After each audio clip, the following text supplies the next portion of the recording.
بسم اللہ الرحمن الرحیم۔ ہمارا کچن، قلم کار اسما طاہر۔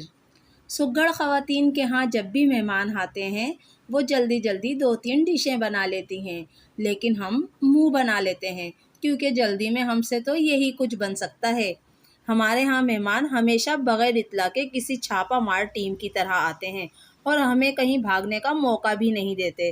تب ہم پیر گھسیٹتے کچن کی طرف یوں روانہ ہوتے ہیں جیسے تختۂ دار کی طرف گھسیٹتے جا رہے ہوں۔ مہمانوں کے آتے ہی ہماری گردن کے دائیں بائیں ایسا درد اٹھتا ہے جو مہمان کے جانے پر ہی ٹھیک ہوتا ہے۔ ویسے تو ہم اپنا فریزر ہر وقت بھر کر رکھتے ہیں، مگر عجیب اتفاق ہے جب بھی مہمان آتے ہیں ہمارا فریزر خالی اور پیٹ بھرا ہوا ملتا ہے۔ نہ کباب، نہ سموسے، نہ نگیٹس۔ باورچی خانہ بے شک کسی بھی خاتون کی سلیقہ مندی کا ثبوت ہوتا ہے، اسی لیے ہم نے اماں کی پرانی سلیقہ مشین باورچی خانے میں ہی لا رکھی ہے تاکہ اسے دیکھتے ہی لوگوں کو پتہ چل جائے کہ یہاں بھی سلیقہ ہے۔ مندرجہ بالا گزارشات سے ہرگز یہ نتیجہ نہ نکالا جائے کہ ہمیں باورچی خانے کے معاملات سے کوئی دلچسپی نہیں، بلکہ اس کے برعکس ہمیں تمام امور خانہ داری پر مکمل عبور حاصل ہے۔ ہم نے دوسری سگڑ خواتین کی طرح کچن میں ہر چیز اپنی جگہ پر رکھی ہوئی ہے۔ جی ہاں، ہر کھانے کی ہر چیز، تاکہ کسی اور کے ہاتھ نہ لگے۔ اسی لیے لوگ کہتے ہیں ہماری شخصیت نہایت بھرپور اور وزن دار ہے۔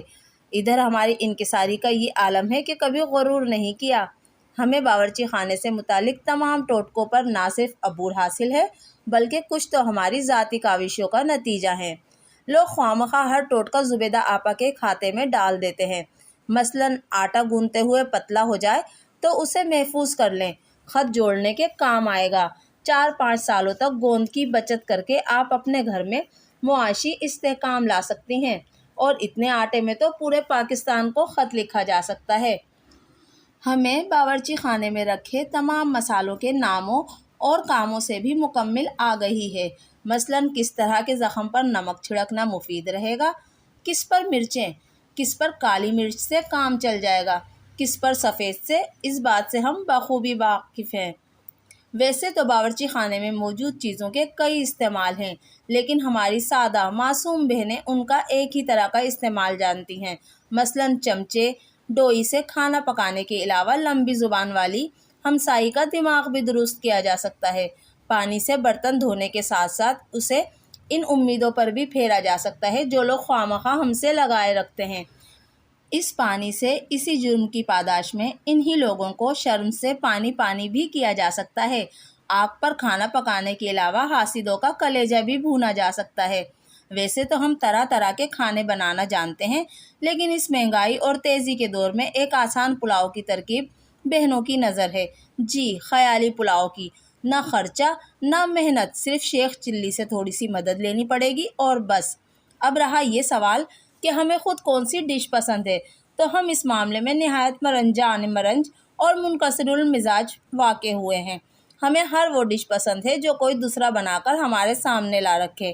ہمارے کچن کی صفائی ہمیشہ بیگ صاحب کرتے ہیں۔ کیا کہا؟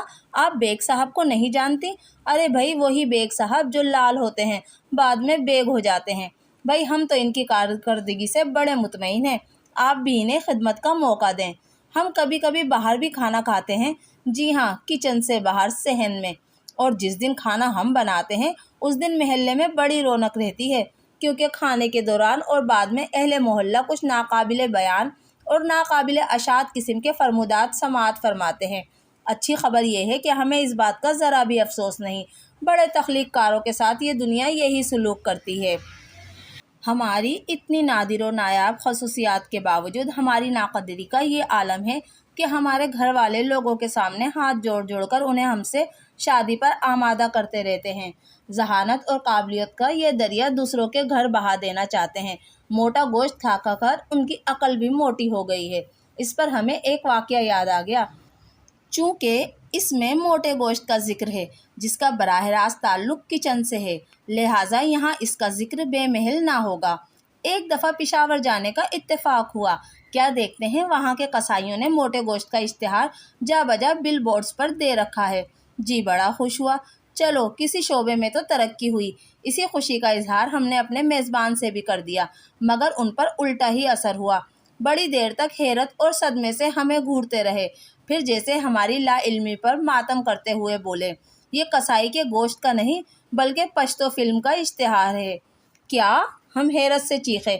تو آپ یہ کہنا چاہ رہے ہیں کہ یہ جو موٹی سفید ٹانگ نظر آ رہی ہے یہ کسی گائے کی نہیں؟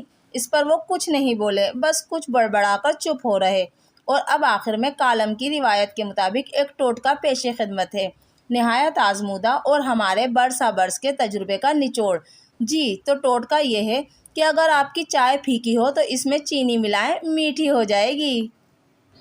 دوستو، آپ کو آج کا میرا سنایا ہوا مزاحیہ افسانہ ہمارا کچن کیسا لگا؟ اگر میری آج کی ویڈیو پسند آئی تو پلیز مجھے سپورٹ کیجیے۔ میرا نیا چینل ہے اس لیے آپ کی سپورٹ کی بہت ضرورت ہے۔